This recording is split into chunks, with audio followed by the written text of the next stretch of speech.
지금도 살아서 우주를 다스리시고 우주 밖 은하계를 다스리시고 그 밖에 상상도 할 수 없는 미지의 세계까지 전부를 창조하시고 지구촌에 사는 저희들은 그저 메뚜기 떼와 같습니다. 잠시 광야에 날아왔다가 어디론가 사라져야 하는, 아버지께로 왔다가 광야에서 우리 인간의 원죄의 값을 다 지불하고 예수 그리스도의 보혈의 피로 제사함 받고 천국 가기를 원하며 예배하고 준비하는 우리 성도들, 오늘도 우리 예배당에서 주의 성호와 찬양이 울려 퍼지고 간구하는 기도가 하늘나라에 상달되고 주시는 생명의 말씀이 땅에 사는 동안에 영혼의 양식이 되게 하여 주시옵소서. 이 땅에 틀림없이 다시 오실 예수님의 이름으로 기도하옵나이다. 아멘.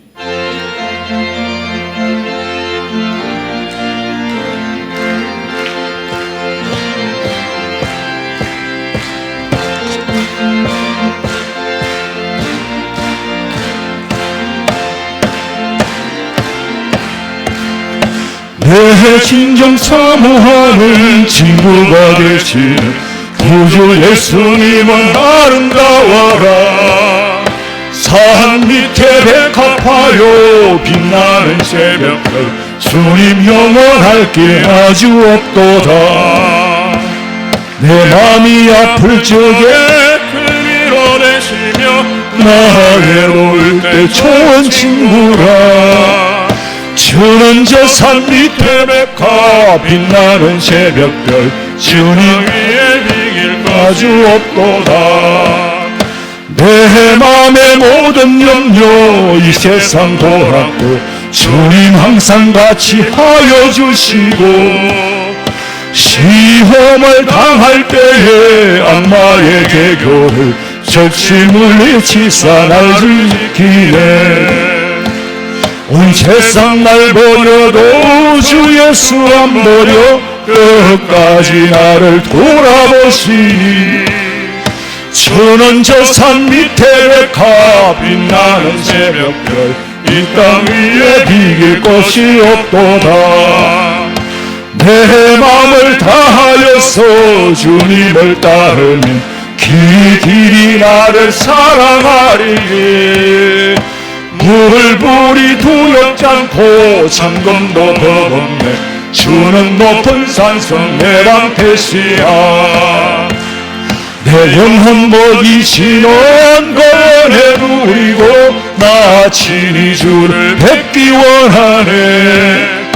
주는 저 산 밑에 백합 빛나는 새벽별, 이 땅 위에 비길 것이 없도다.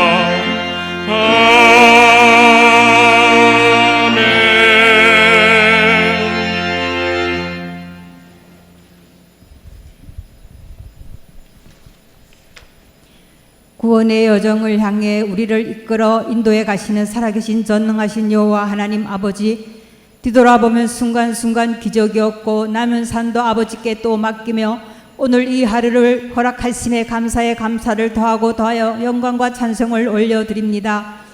육을 쫓아 탕자처럼 살다가 아버지 품이 그리워 자복하고 회개하는 마음으로 왔습니다. 용서하여 주옵소서.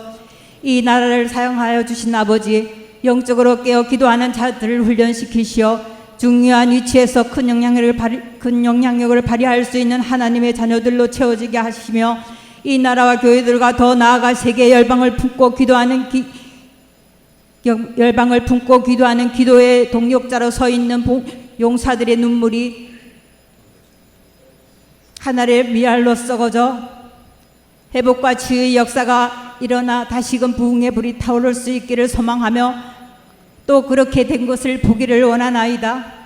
우리 목사님과 자녀들 가정을 지키시며 영혼과 육이 강건하기를 원하옵고, 특별히 강구와 엎기는 모세 기도의 기도를 받으신 아버지, 성령의 기름 부으사 능력과 권세로 이미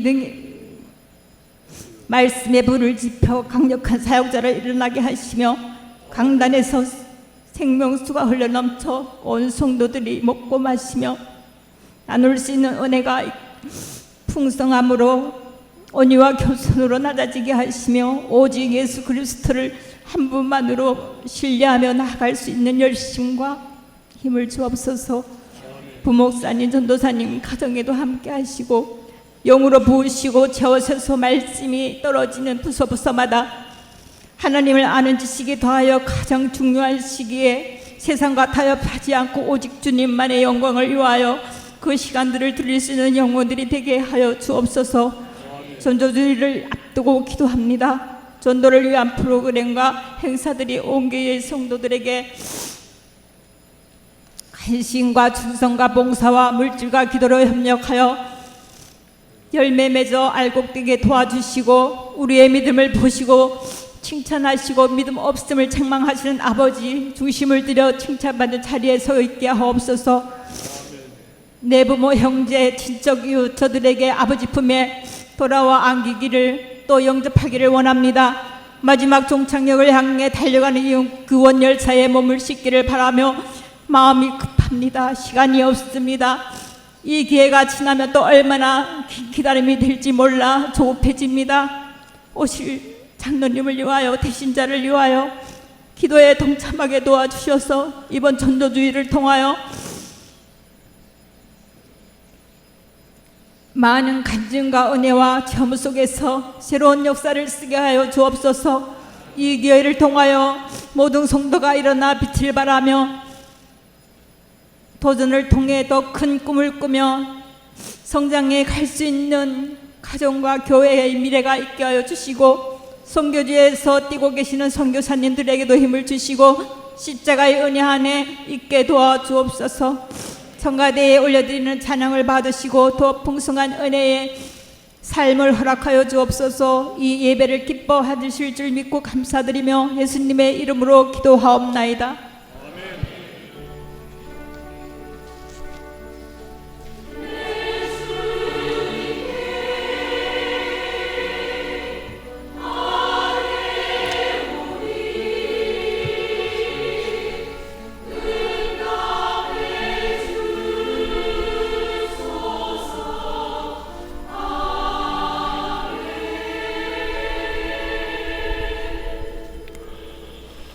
사도행전 16장 1절입니다. 신약성경 제가 가지고 있는 성경은 214페이지 정도에 있습니다. 또 215페이지일 수도 있고 신약성경 사도행전 16장 1절에서 5절까지 교독하겠습니다.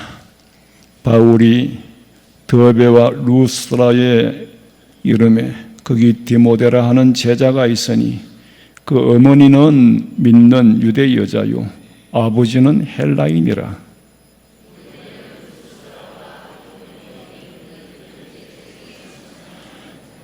바울이 그를 데리고 떠나고자 할새 그 지역에 있는 유대인으로 말미암아 그를 데려다가 이를 할례를 행하니 이는 그 사람들이 그의 아버지는 헬라인인 줄을 다 알미러다.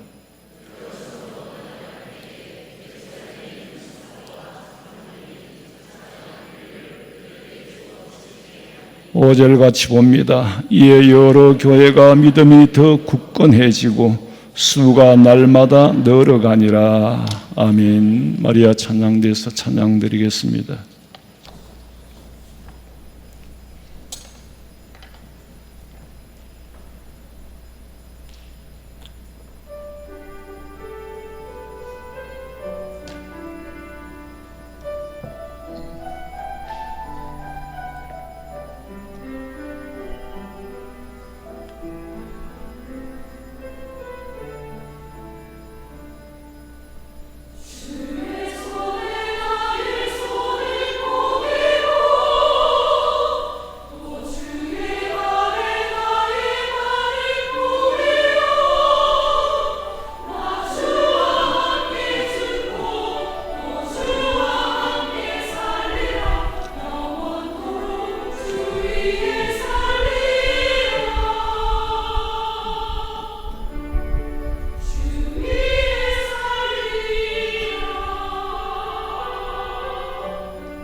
우리가 예수님의 제자라고 할 때에 마태복음, 마가복음, 누가복음, 요한복음, 소위 말해서 사복음서에서는 예수님을 직접 따라다녔던 사람, 예수님에게 직접 부름을 받고 3년 동안 예수님과 동고동락하면서 예수님이 행하시는 기사와 표적을 다 함께 보고 따랐던 사람을 제자라고 그렇게 말합니다. 그런데 초대교회부터는 예수님이 부활하시고 승천하신 이후에 초대교회부터는 예수님을 믿고 따르는 모든 사람을 다 제자라고 그렇게 지칭을 합니다. 오늘 이 시대에 사는 우리는 이 시대에 예수님의 제자로서 하나님의 나라를 이루어가는 일에 동참을 해야 하는데, 나는 과연 어떤 제자로 쓰여지고 있는가? 나는 과연 어떤 제자로 쓰여질까? 어떤 제자로 쓰임 받고 있는지, 또 어떤 제자로 쓰여야 할지, 하나님이 내게 원하는 것이 뭔지 그 뜻을 깊이 찾기 위해서 기도해야 됩니다. 겨울에 버려진 돌 하나도 아무 뜻 없이 버려진 게 없다고 했는데, 하물며 만물의 영장인 인간을 이 땅에 보내시고 또 그 중에 천에 하나 만에 하나 택하여서 하나님의 자녀로 삼아 천국으로 데리고 가서 상급 주시고 영원 복락의 세계로 인도하실 저와 여러분에게 하나님들 어떻게 원하는 것이 없겠습니까? 하나님이 어떻게 계획이 없겠느냐고. 나를 향한 하나님이 계획이 계시고 여러분을 개개인을 향한 하나님의 뜻이 계세요. 그런데 하나님께서 왜 나를 이 땅에 보냈는지 뜻을 모르고 살아. 내가 뭘 해야 되고 뭘 할 수 있는지도 모르고 살아. 그냥 웅덕뚱덕 살다가 나이 들고 늙으면 그냥 죽어가는 거예요. 우리는 그럴 수 없다는 거죠. 그래서 매일매일 말씀을 선포하고 깨달음을 주고 그 말씀 속에서 스스로 깨달아야 될 게 있고, 그래서 우리는 기도하지 않습니까? 하나님, 아버지께서 나를 향한 뜻이 뭡니까? 하나님이 왜 저를 이 땅에 보냈습니까? 저로 통하여 원하는 게 뭡니까? 기도라는 것은 내 뜻을 관철시키는 게 아니라 하나님의 뜻을 묻는 게 기도예요. 하나님의 뜻을 묻는 게 기도예요. 불교에서 기도는 자기에게 하잖아요. 부처님에게 하는 게 아니에요. 그거는 땡땡이들이나 하는 거고, 불교에서 기도는 자기 자신에게 합니다. 자신의 욕심을 드러내는, 해탈하기 위해서, 그리고 무아지경에 들어가기 위해서 내 자신에게 하는 거고, 예수 믿는 우리는 살아계신 신이신 하나님 앞에 기도하는 거예요. 하나님의 뜻을 묻습니다. 기도의 응답은 내 소원이 이루어지는 것이 아니라 하나님께서 나를 향한 뜻이 무엇인지를 들려주시고 내가 해야 할 일을 눈으로 보여주는 거예요. 그것이 기도의 응답입니다. 그렇다고 다 환상을 바라는 게 아니에요. 마음에도 눈이 있잖아요. 마음을 가지고 보면 뜻이 보이는데 아무 마음을 안 두고 생각 없이 보면 아무것도 보이는 게 없어요. 여러분, 눈은요 그냥 도구에 불과해요. 보는 건 마음으로 봅니다. 기도를 모르니까 기도의 응답도 모르죠. 기도는 하나님 앞에 뭐라고? 하나님의 뜻을 구하는 거. 하나님께서 나를 향하여서 원하는 게 뭔지. 가지 말하면 안 가야 돼요. 하나님 내 보내주세요 했는데 안 보내주면 그게 응답이 안 된 줄로 알아. 안 보내주는 것도 응답이에요. 그 응답을 받아놓고도 받은 줄 모르니까 암만 기도해도 하나님이 길을 안 열어주시더라. 그러니까 신앙생활을 하기는 하는데 무기력한 거예요. 교회는 안 나올래니까 찝찝하고, 하나님 기쁘시게 하고 감사하고 영광 돌리려고 오는 게 아니라 안 찝찝하려고 오는 거예요. 그런 정도가 되면은 신앙생활 자체가 기쁨이 아니라 짐이라. 여러분, 예수 믿는 게 짐이 되면 안 믿어야죠. 그렇잖아요? 내 뜻대로 내 뜻을 아뢰었더니 뜻대로 안 되는 것도 하나님이 허락을 안 하는 거예요. 안 하는 것도 응답이에요. 여러분은 철없는 아이들의 말을 다 들어줍니까? 너무 말도 말 같지 않은 말을 하면 아버지가 듣고도 그냥 못 들은 척해요.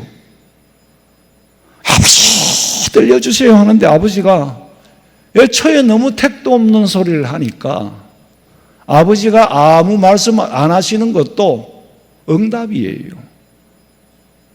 그것도 메시지라니까. 이상하다. 아버지가 오늘은 인사를 안 받아. 아버지가 소리를 못 들어서 인사를 안 받는 게 아니에요. 나 오늘 나한테 인사받고 싶은 마음이 없다. 아버지의 마음이 털어졌다는 거지. 그것도 응답이에요. 아버지가 내가 뭘 잘못했나 보다. 그 아버지의 마음을 받아들이면 그게 응답이잖아요. 칭찬도 응답이고 책망도 응답이고, 안 되면은 아버지가 막으시는구나 하고 수용하는 사람이라야 진정한 크리스찬이에요. 그리스도인에게 속한 사람이라 이거예요. 그리스도인에게 속한 사람은 순리가 진리인데 순리로 길이 열려지지 않으면 억질러 칠대로 밀고 나가는 사람은 그거는 그리스도인이 아니에요. 내가 하려고 했던 일이 마음에 편해지면은 하나님이 평안을 주신다니까. 그러면 암만 큰 일도 감당할 수가 있는데 마음이 안 편안하면 작은 일도 못해요. 마음이 편한데 포기를 해도 마음이 편안하면 그게 응답이에요. 하려고 하는데 하나님 내가 내일 하려고 하는 것도 아니고 하나님 일 하려고 한다니까요. 그래 네가 하나님 일 하려고 하는 건 좋아. 근데 뜻은 내 아니야. 다윗 성전을 지으려고 했잖아요. 준비 다 했잖아요. 짓게 해달라고 했는데 아니야. 네 뜻은 고마운데 너는 지을 수가 없어. 손에 피를 많이 묻혔기 때문에 너는 성전을 건축할 자격은 없어. 네 아들 솔로몬이 짓게 해라. 그게 응답이에요. 다윗은 그대로 순종을 했잖아요. 그리고 기도하는 자세가 막 바리새인들처럼 길거리에서 막 사람들이 보는 데서 나는 기도합니다 하고 막 떠드는 그것도 기도가 아니에요. 아버지에게 해야 할 말을 길거리에 나가가 외친다면은 그거는 미친 사람이 아니면은 아버지를 성토하는 자리가 되고 말 겁니다. 기도는 하나님하고 나와 둘과의 대화예요. 언제 어디서든지 환경에 매이지 않고 길을 가면서도 기도하고 밥을 먹으면서도 기도하고 앉아나 서나 기도하고 기도실이 특별히 없어도 기도하고 기도가 뭐가 그렇게 장소가 중요하겠어요. 은밀한 곳에서 기도하라는 것은 기도에 방해되는 다른 막 정보가 막 들어오면 기도하는데 방해되잖아요. 가장 좋은 장소는 자리가 좋아가 가장 편한 소파가 아니고 가장 좋은 장소는 나하고 하나님만 둘만이 소통할 수 있는, 기도에 방해를 받지 않고. 우리가 막 큰 소리로 통성으로 기도하잖아요. 왜 소리 내서 기도합니까? 남의 소리를 안 듣기 위해서. 다 조용히 하면 좋겠는데 또 다 조용히 안 되거든. 저도 기도하다 보면 뭐 소리가 나와요. 간절하다 보면 막 저절로 나와요. 그럼 나는 기도하지만 남한테 방해가 되잖아요. 또 그 사람도 내 기도를 안 들으라고 또 큰 소리를 해야 돼요. 그렇게 하다 보면은 그게 기도가 그렇게 올라가는 거지. 일부러 우리가 막 통성으로 하작한다고 막 소리만 지르는 게 그거는 배무군중들이 내는 함성이지. 소리 내어서 기도하는 건 우리가 같이 기도를 하기 때문에 마음을 모아서 같이 하자는 그런 의미고, 남의 기도에 방해를 받지 않자는 그런 의미예요. 예수님이 이제 부활하시고 성천하시고 그 다음에 초대교회가 시작이 됐잖아요. 그게 하나님의 나라가 이제 이 땅에 임하셨는데, 사실 우리는요 이미 우리의 신분은 천국에 있습니다. 있으면서 몸이 여기 있는 거예요. 예? 하나님의 나라가 이미 상륙을 했고 하나님의 나라가 내 마음에 도륙을 했어요. 임하셨어요. 이미 임재하셨다는 거죠. 그리고 이제 조직적으로 자리를 잡는 가운데서 그 과정 속에서 분쟁이 일어났잖아요. 그 분쟁을 예루살렘 공회에서 아주 원만하게 해결을 하고 모든 교회가 기쁘게 수용을 했어요. 뭘? 예루살렘 공회에서 만든 법을 수용을 한 거예요. 공회가 정한 법은 하나님이 공회에 법을 정하도록 허락을 해줬잖아요. 베드로 개인에게 권세를 준 게 아니에요. 베드로가 고백한 그 신앙의 터 위에 구원이 있고 그 신앙의 터 위에서 믿음 생활을 해야 한다는 거지. 그게 법이에요. 교회 법은요, 상위권에 있잖아요. 세상 법은 성경을 근거한 자법이고 성경은 모법이에요. 우리 법은 미국에서 대부분이 많이 도입을 했죠. 그 미국 헌법은 성경에서 도입한 거고, 그 민주주의 국가예요. 성경의 자법은 미국 법이었고, 우리는 그 자법에 또 법을 많이 모방을 했죠. 자유민주주의를 만들기 위해서. 교회도 법이 있지요. 세상 법보다 훨씬 상위권에 있습니다. 그럼에도 불구하고 사람들은 실상은 교회법을 가볍게 여겨요. 왜? 교회법은 어겨도 당장 감옥 가는 것도 아니고, 어긴다고 구치소를 보내는 것도 아니고, 어긴다고 벌금을 내는 것도 아니니까 무시해요. 그런데 당장이라도 그 죄에 대한 벌을 집행을 하신다면은 지금 여기 살아남아 있을 사람 아무도 없어요. 집행을 유예하고 보류하고 계시는 거지, 하나님이 힘이 없어가지고 세상에는 죄를 지으면 당장 경찰이 오고 막 검찰이 기소가 되고 그러는데 뭐 교회법이 아마 어겨봤자 뭐 별 상관없다는 거지. 그보다 더 무서운 일은 없습니다. 아니, 사람이 죽으려면 임금님 수염도 땡긴다는데. 로마서 3장 10절 읽어봐요. 기록된 바 의인은 없나니 하나도 없으며 깨닫는 자도 없고 하나님을 찾는 자도 없고 다 치우쳐 함께 무익하게 되고 선을 행하는 자는 없나니 하나도 없도다. 의인이 없다는 말은 죄사함 받지 못하고서는 구원받을 만한, 스스로 구원받을 수 있는 사람은 단 하나도 없다 이거예요. 우리는 모두 다 죄인이기 때문에 죄사함을 받아야만이 구원 얻을 수 있는 사람이에요. 그래서 하나님께서는 회개를 기다리고 법 집행을 유예시키고 있을 뿐 아니라, 우리가 분명히 알아야 되는 건 시간이 아무리 지내도 시효가 생기는 건 아닙니다. 세상 법은요, 어기고 그러니까 징역 3년, 그러면 이제 징역을 살아야 되는데, 실형을 살아야 되는데 이게 도망을 가버렸어. 죄는 그런 죄를 짓고 도망을 가버렸어. 피해가 도망다니는 거예요. 그 시효가 어느 정도 될는지 모르겠어. 우리 법 잘 아는 분들 뭐 경우에 따라서 다르겠죠. 가령 한 15년을 피해서 도망을 다녔다. 그쯤 됩니까, 집사님? 그냥 된다 합시다. 그럼 15년 동안 얘는 감옥에서는 안 살았지만은 밖에서 정신적으로 벌을 받았다고 인정을 하는 거예요. 그게 시효라는 겁니다.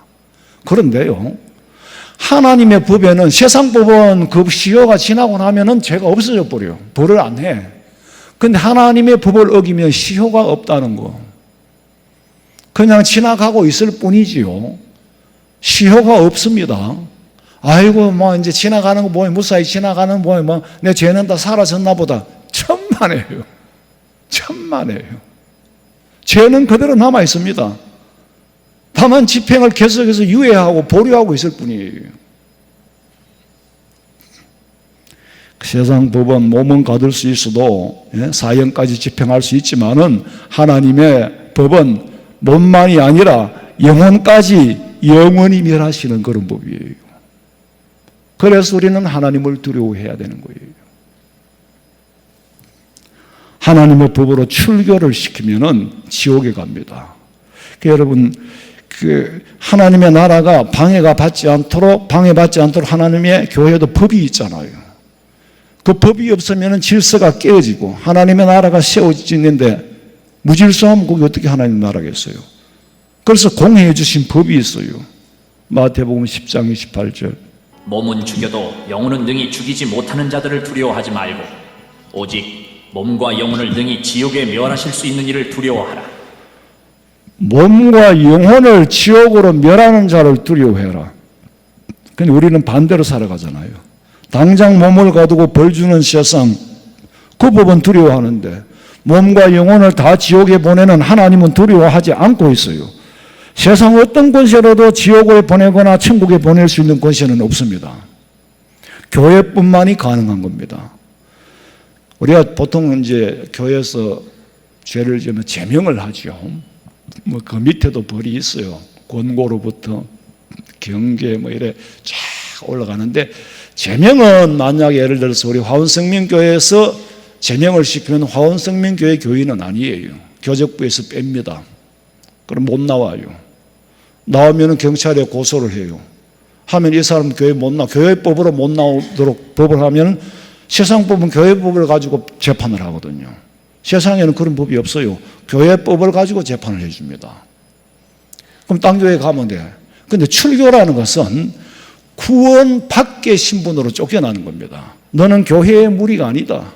구원받은 에클레시아, 교회의 무리에서 쫓아내는 거예요. 그건 구원이라는 영역에서 쫓아내는 겁니다. 근데 심지어는 목사님들도 법을 몰라. 제명출교. 제명은요, 출교한 사람한테는 제명이 해당도 안 돼요. 이미 바깥 무리에 간 사람한테 뭘 제명을 시켜요. 제명과 출교는 엄연히 다르지요. 그 유명한 간호사의 사건 여러분 아시잖아요. 내가 너무 여러 번 설명을 했어. 근데 교황이 출교를 시켜버리면은 황제가 구원을 못 받는다고. 그러니까 그 교황 앞에서 3일 3야로 눈에 엎드려가지고 사죄해달라고 용서해달라고 빌잖아요. 그레고리 7세가. 헤일 요한이 그 앞에서 그렇게 빌었어요. 교황이 절대 권한을 가지고 있다는 거예요. 그건 천주교에서 잘못된 거고. 자유간 대부분 교회법을 무시하는 사람은 어떤 사고방식을 갖고 있느냐? 법은 멀고 주먹은 가깝다. 그런 논리의 지배를 받고 있기 때문에 하나님의 법은 멀고 집행을 안 한다고 생각을 해요. 마지막 백보자 심판에서는 전부 심판을 합니다. 그걸 모르는 사람보다 더 무지하고 미련한 사람은 없어요.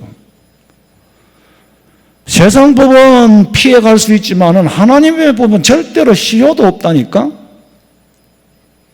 그러나 당장은 구속력이 없어 보여. 세상 법은 구속력이 있잖아요. 그래서 당장 경찰이 와서 잡아가고 검찰이 기소하고 재판하고 감옥에 가두는데 교회 법은 당장 구속력이 떨어지는 것 같으나 떨어지는 게 아니라 집행을 보류하고 계시는 거죠. 유예하고 계시는 거죠. 절대로 사라지지는 않습니다. 하나님이 집행하실 때는 인간의 힘으로는 막을 수가 없어요.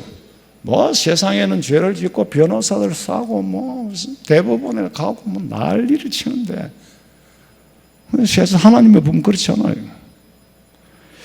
우리 사람들이 보면은 육신의 법의 차원에 사는 사람이 있고 그 다음에 인간 중심의 양심, 인간의 양심이 있다 해도 타락했잖아요. 인간 중심의 그래도 좀 도덕적인 차원에 사는 사람이 있고 그 다음에 양심의 차원에 사는 사람이 있고 우리는 4차원의 세계에 그리스도에는 최상위법인 하나님의 아가토스라는 그 선의 법에 의해서 살아가고 있어요. 그 법에 사는 사람이 천국의 시민이에요. 세상 법은 누구든지 다 지켜야 되잖아요. 좀 더 높은 차원은 양심이고 도덕이고 그런데 우리는 하나님의 선이라는 법 안에서 그 천국 시민으로서 지켜야 할 법이 있어요. 그 법에 사는 사람이 천국 시민이에요. 여러분 생각해 보세요. 우리가 대한민국의 법에 매여 사는 이유가 뭡니까? 대한민국의 국민이기 때문에 대한민국의 법에 매여 사는 거예요. 내가 어느 법에 사느냐 하는 문제는 바로 내 정체와 신분을 말하는 겁니다. 하나님의 백성이 아닌 사람에게 하나님의 법을 적용을 시킵니까? 안 시켜요. 육에 속한 사람은 땅의 법만 지키면 돼요. 왜? 천국의 시민법은 아예 안 주었으니까. 우리 그리스도인은 영에 속한 사람이기 때문에 하나님의 법을 더 중요하게 여기며 살아야 되는 거예요. 법을 준다는 거는요, 시민권을 준다는 겁니다. 그렇잖아요? 당신이 이제 미국 법을 지켜야 돼. 그럼 미국 시민권을 준다는 얘기예요. 미국 국민으로서 의무를 다해야 돼. 그럼 미국 시민권을 준다는 얘기죠. 그러니까 유대인들이 율법이 주어지지 않은 이방인들을 보고 짐승같이 여기는 이유가 니들은 법도 없잖아. 하나님이 법도 안 줬잖아. 하나님이 천국 시민으로서 법도 안 줬잖아. 그럼 너희가 어떻게 천국 시민이 돼? 그래서 무시를 한 거예요. 그래서 하나님께서 바울과 같은 사람을 통하여 이방인에게도 구원이 있다라고 전도를 하잖아요. 엄밀히 보면 우리는 지금 이중국적을 가지고 살아요. 땅의 법과 하늘의 법. 그런데 두 가지 법 중에 내가 어느 법을 쫓아 살며 어느 법을 더 중요하게 여기는지 스스로 한번 생각해 보세요. 내가 육신의 법을 더 중요하게 여기며 사는지, 영의 법을 더 중요하게 여기며 사는지, 거기에 따라 내 신분과 내 정체가 확실히 알 수 있어요. 정해집니다.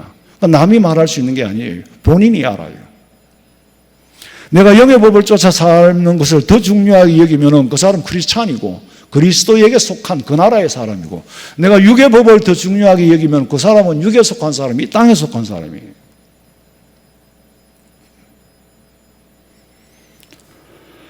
오늘 성경에 보니까 바울이 동력하기에 훌륭한 그리스도인을 만나는데, 아까 말씀드린 것처럼 복음서에서 말하는 제자는 예수님께서 직접 불러 3년 동안 사역에 동참한 12제자고, 사도행전에서 제자라는 말은 그리스도에게 배우는 모든 사람이 다 제자예요.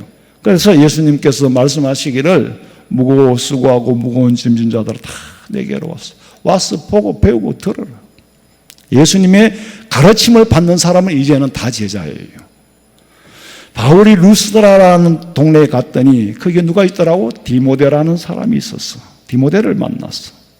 근데 이 디모데는 바울을 만나기 전에 이미 예수님을 믿고 있었어요. 이런 디모데를 만난 바울의 마음이 얼마나 기쁘겠어요. 너무 좋아가지고 바울을 후계자로 삼으려고 데리고 떠나려고 해요. 그리고는 디모데를 부를 때마다 믿음의 아들, 참 믿음의 아들 디모데, 신실한 일꾼, 믿음의 아들. 오늘 16장 2절에 보니까 디모데는 루스드라와 이고니온에 있는 형제들에게 뭐하는 자더라? 칭찬받는 자니 그랬어요.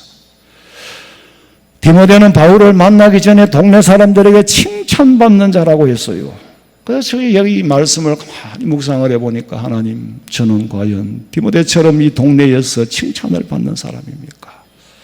나는 이 세상에서 칭찬을 받는 사람입니까? 아니면 나 없는 데서 사람들이 나를 욕을 먹을 짓을 하는 사람입니까? 나는 남에게 수군거림의 대상이 됩니까? 아니면 정말 동네 사람이나 아는 사람이나 성도들에게 칭찬받는 자일까? 아니면 수군거림을 당하는 자일까? 여러분 한번 생각해 보세요. 목사님 없을 때 목사님을 두고 수군거리잖아요. 아무개 없을 때 아무개를 두고 수군거려요. 내 없을 때 내 말 안 하는 사람 없어요.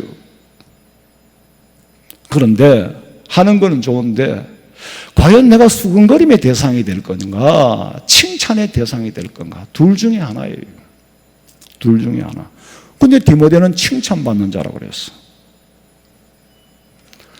사람들이 나 앞에서 하는 말과 내 없을 때 하는 말이 일치가 돼야 되는데, 내 앞에서는 이렇게 말하지만 돌아서면 저렇게 말하면 일치가 되지 못하는 사람의 인격에 문제가 있는 사람이에요. 돌려 세워놓고 말하는 사람도 문제가 있지만은 그 소리를 듣는 사람도 문제가 있어요. 그래서 우리는 항상 사는 게 살 얼음판을 걷는 것 같이 조심합니다. 나 없을 때 나를 두고 뭐라고 말할까? 내가 주님 앞에 섰을 때 뭐라고 말할까? 생각해보니 한 거 아무것도 없고 상 받을 게 아무것도 없어. 최선은 다한다고 하지만은 하나님 보시기에는 성실함도 부족하고 헌신도 부족하고 기도도 부족하고, 어느 하나 구원은 받았는데 고개를 들지 못할까? 부끄러운 구원 받을까? 두려운 구원. 디모데는 오늘 1절에 보니까 그 아버지는 헬라인이라, 이 시제가 과거로 되어 있어서 과거로 되어 있는 걸 보니까 아버지는 일찍이 세상을 이미 떠났다는 얘기예요. 바울이 디모데를 만날 때 아버지는 없었던 걸로 추측이 됩니다. 이 성경의 시제상. 근데 누구에게 자랐어요? 외조모로에서 어머니 유니게 품에서 자라면서 믿음을 얻었다라고 합니다. 디모데후서 1장 5절에 보니까 이 믿음은 먼저 네 외조모로에서 네 어머니 유니게 속에 있더니 네 속에도 있는 줄을 확신하노라. 어머니와 외할머니의 믿음 안에서 자랐으니 믿음의 뿌리가 분명하다는 거예요. 예루살렘 공회에서 이방 사람은 할례 받을 필요가 없다고 했지만은 디모데에게 할례를 베풀었어요. 왜? 유대 사람에게 복음 전할 때 행여나 거침돌이 될까 봐. 바울은요, 진리에 관한 문제는 칼이에요. 칼같이 엄격한데 한치의 양보가 없는데 뭐 습관이나 관례나 문화에 대해서는 너그럽게 양보를 합니다. 그 중요하지 않는 거니까.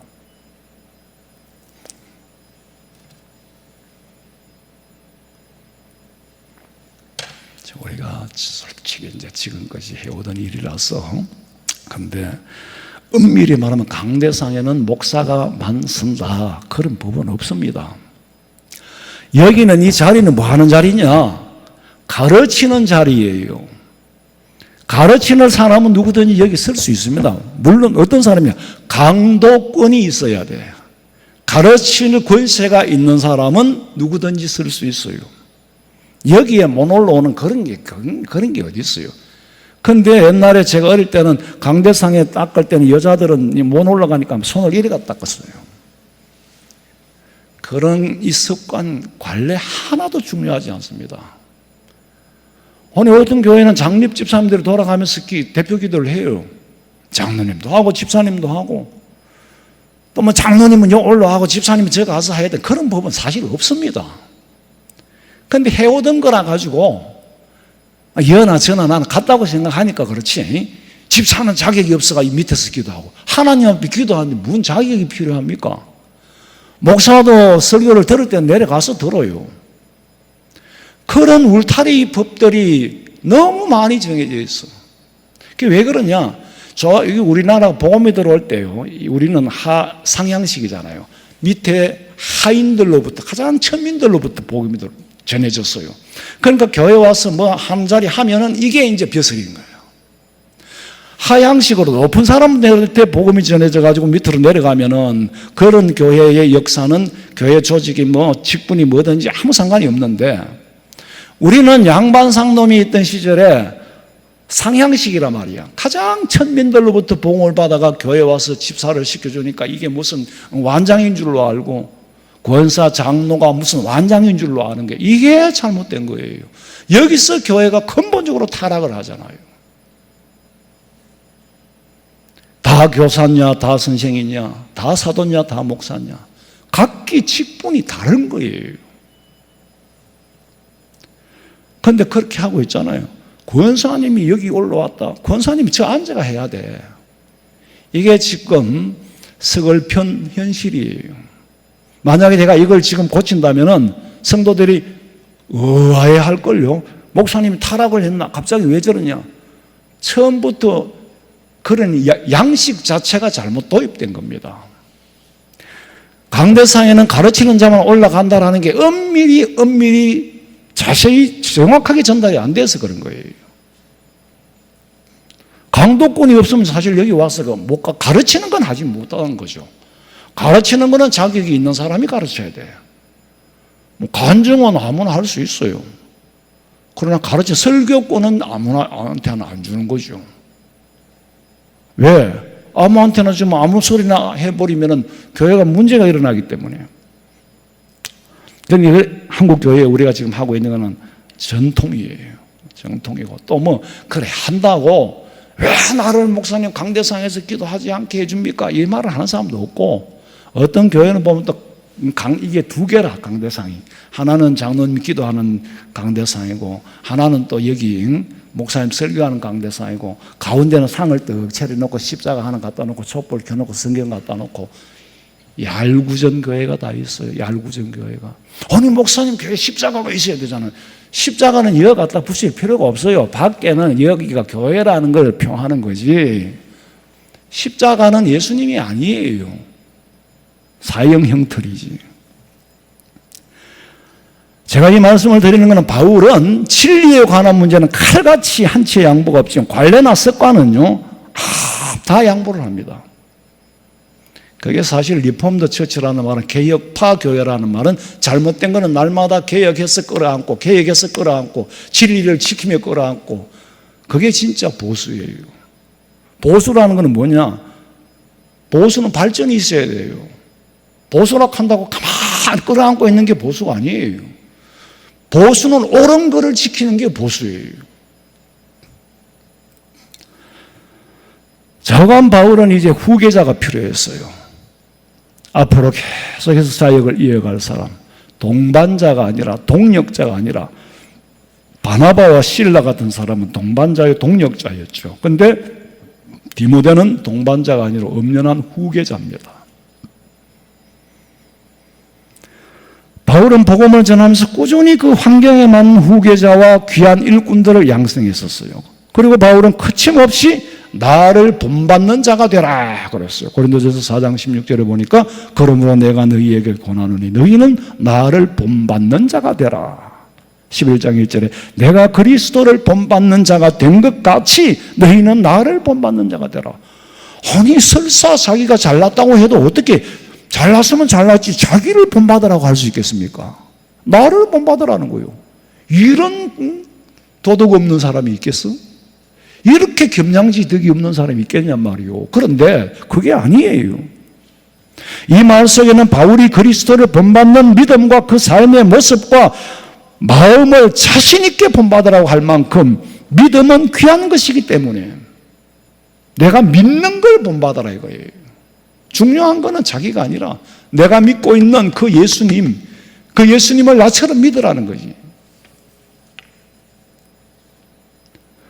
디모데에게 여러 번 너는 나를 본받으라. 그러면서 내가 네게 본을 보였노라 그래요. 참 대단하잖아. 내가 너한테 본을 보였잖아. 안 보이고 본을 본받으라 할 수는 없잖아요. 본을 보였어요. 디모데후서 1장 4절에 보니까 네 눈물을 생각하여 너 보기를 원함은 내 기쁨이 가득하게 하려 함이니. 바울이 디모데의 눈물을 생각하면 왜 기쁨을 얻을 수 있었을까? 바울이 디모데와 헤어질 때에 디모데의 가슴에 숨어있는 마음을 다 읽었어요. 디모데의 마음을 읽었다니까. 그리고 헤어졌어. 그 다시 만나고 다시 보고 싶고 너무너무 그 마음을 잃고 갔기 때문에 그 마음이 남아있어. 그래서 다시 만나고 싶어. 마음의 정이 툭 떨어져 버렸으면 다시는 보기 싫을 건데 마음의 정이 남아있어. 내가 너를 만나면 기쁨을 얻겠고 너를 만나면 힘을 얻을 것 같다. 다시 만나고 싶어지는 사람으로 기억되어야지 다시는 만나고 싶지 않은 관계로 형성이 된다면 그거는 서로에게 불행이에요. 사람의 인격이라는 것은 지, 정, 의 세 개가 균형을 이루어서 인격이라고 하는데 어느 하나에 약간씩 더 치우치는 사람이 있어요. 굉장히 지적인 사람이 있잖아요. 정이 없어. 너무 또 정적인 사람은 생각은 막 그냥 이게 옳고 뭐 그러지만은 왜 그러노? 아무리 옳아도 왜 그러노? 그게 정이 많은 사람이거든. 지정이 합해가 의지를 이루어서 이제 인격을 형성하는 건데 아무래도 디모데는 좀 감성이 많이 작용했던 사람 같아요. 그래서 바울이 하는 말이 디모데 자네의 눈물을 생각하며 너 보기를 원한다. 보면 바울도 울고 싶은 일이 있을 때 디모데의 눈물을 기억하고 울은 것 같아요. 바울이 어지간해서는 눈물을 말하지 않은 사람인데 지금 아들 같은 디모데의 눈물을 생각하면 본인도 울고 싶을 그 정도의 심정이라는 거지. 그래요. 사람이 강하게 보인다고 눈물이 없을 만큼 강할까요? 그렇다면 그 사람은 사람이 아니죠. 눈물이 없으면 사람이 아닙니다. 웃어야 할 때는 웃고 울어야 할 때는 웃는 게 그게 감성을 가진 사람이거든. 웃어야 할 때, 울어야 할 때를 판단하는 것은 지성이 하는 거예요. 지성이 울어야 할 때, 말아야 할 때를 판단하고 감성은 거기에서 따라서 울기도 하고 안 울기도 하고 그게 결정적으로 뭐가 됩니까? 인격이라는 거잖아요. 그런데 울어야 할 때, 울어야 할 일을 모르는 사람이거나 울어야 할 일이 없는 사람이라면 그런 사람은 지도자로서의 자질을 갖추기는 어렵습니다. 그러니까 바울이 그 많은 사람들을 만나서도 디모데 같은 일꾼을 찾기에는 대단히 어렵다는 것이요. 사람 중에 사람 찾기가 그렇게 어렵다는 거예요. 바울은 절대로 디모데를 놓치고 싶어 하지 않습니다. 그래서 하는 말이 디모데전서 4장 12절에 보니까 누구든지 네 연소함을 나이 어림을 없이 여기지 못하게 하고 그 말 속에도 디모데의 여린 마음을 염려를 하는 거예요. 저 여린 마음을 가지고 어떻게 목회를 할까? 고린도전서 16장 10절도 보니까 디모데가 고린도에 가거들락 너희는 디모데를 조심해서 두려움이 없이 사역할 수 있도록 환경을 만들어 주어라. 그 말은 뭐요? 디모데는 굉장히 마음이 여린 사람이다. 그렇게 알고 바울이 부탁을 미리 하는 거예요. 미리 편지를 써서 사역 잘하도록 도와주어라. 얼마 전에 어떤 후배가 와서 상담을 좀 하자 그래서 왔는데 너무 힘들어서 못하겠다. 그래서 내가 그랬어. 길거리에 박스 줍는 할아버지가 부러워 보일 때가 있더냐 내가 물었어요. 너무너무 힘들 때는 길거리에 박스 줍는 할아버지가 부럽다. 그래도 그 할아버지한테도 고민이 있겠지. 그렇게 그런 마음을 가져본 적도 있냐 그러니까 아니요 목사님 저는 죽고 싶습니다 그러더라고요. 충분히 제가 이해를 하죠. 왜? 같은 사역자니까 공감을 하고 위로해 줬는데 성도들이 보기엔 목사님이 뭘 그렇게 힘들고 상처받을까? 그건 죽었다 깨도 모르니까 설명할 필요도 없어요. 충분히 이해하고 공감해 주고 충분히 익숙하지 못해서 그럴 수도 있는데 앞으로도 익숙해지지는 않을 거다. 감기가 와서 아팠어. 면역이 생기면 그 다음에 감기 오면 안 아픕니까? 똑같이 아파요. 절대로 면역은 안 생길 거다. 그 생활이 우리의 평생의 삶이라는 걸 각오해라. 그러니까 정신력, 멘탈만 가지고는 절대로 목회 못한다. 성령의 역사가 없이 기도하지 않고는 못 버틴다. 지금 중도 하차하는 사람들이 얼마나 많으냐. 지금 공무원 세계, 교사 세계도 중도 하차한다는데 목회자의 세계는 처음부터 그랬어요.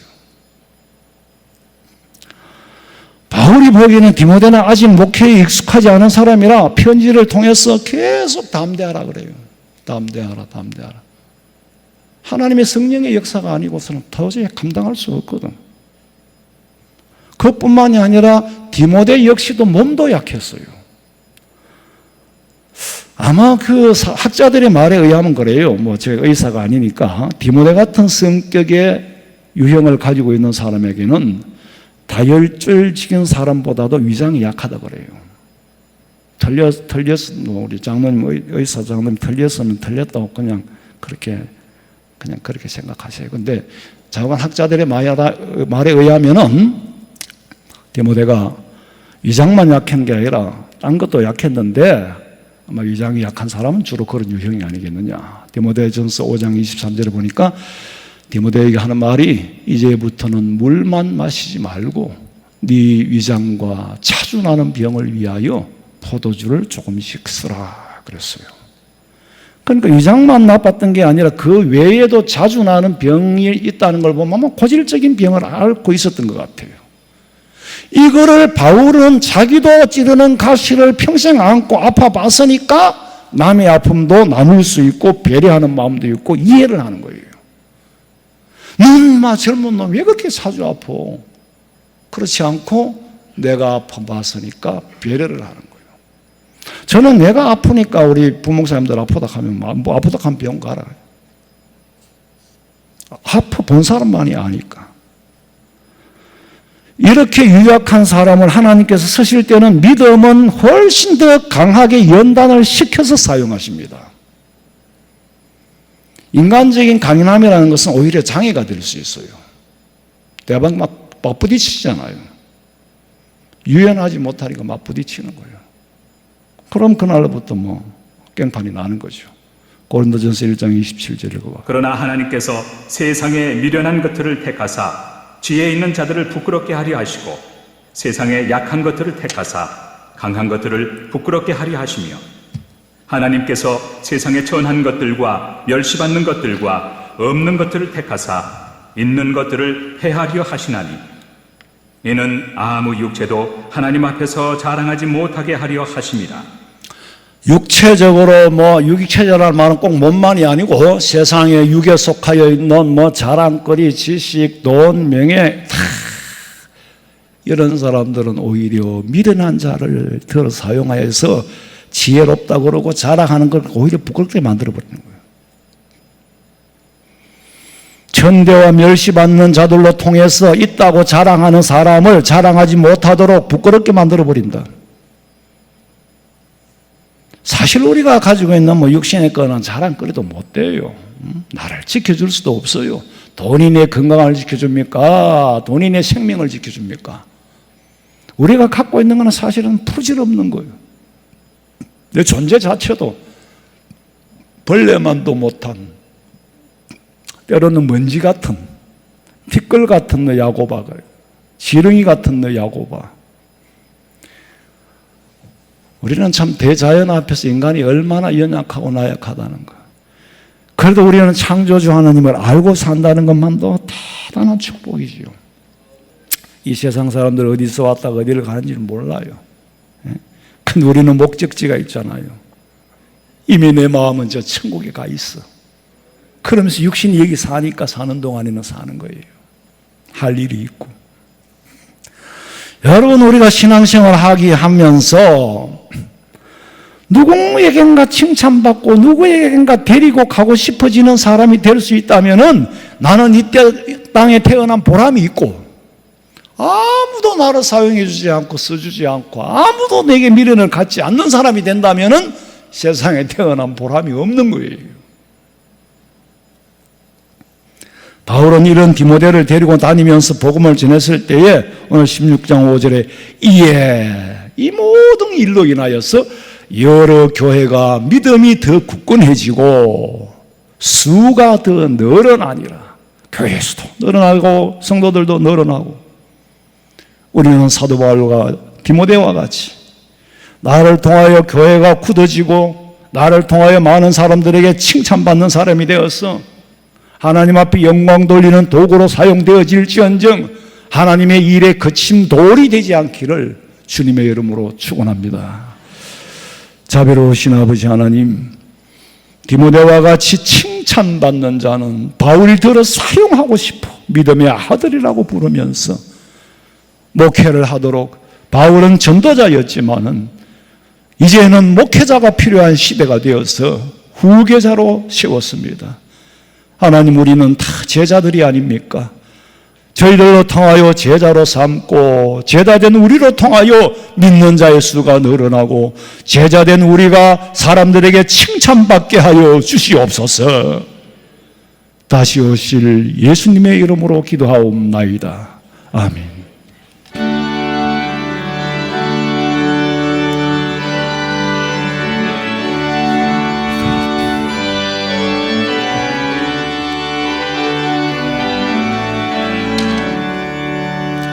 샤론의 꽃 예수 나의 마음에 거룩하고 아름답게 피소서. 내 생명이 참 사랑에 안기어 간 데마다 풍경하게 하소서. 예수 샤론의 꽃 나의 마음의 사랑으로 피소서. 샤론의 꽃 예수 이 세상에서 어느 꽃과 비교할 수 있으랴. 나의 삶의 한결같은 은혜와 사랑으로 가득하게 하소서. 예수 샤론의 꽃 나의 맘의 사랑으로 피소서. 샤론의 꽃 예수 모든 질병을 한이 없는 능력으로 고치사 고통하며 근심하는 자에게 크신 힘과 소망 내려주소서. 예수 사론의 꽃 나의 맘의 사랑으로 피소서. 샤론의 꽃 예수 길이 피소서. 저의 영광이 땅 위에 가득해 천하 만민 주님 앞에 엎드려 경배하며 영광 돌릴 때까지 예수 사론의 꽃 나의 맘의 사랑으로 피소서. 예물 드렸습니다.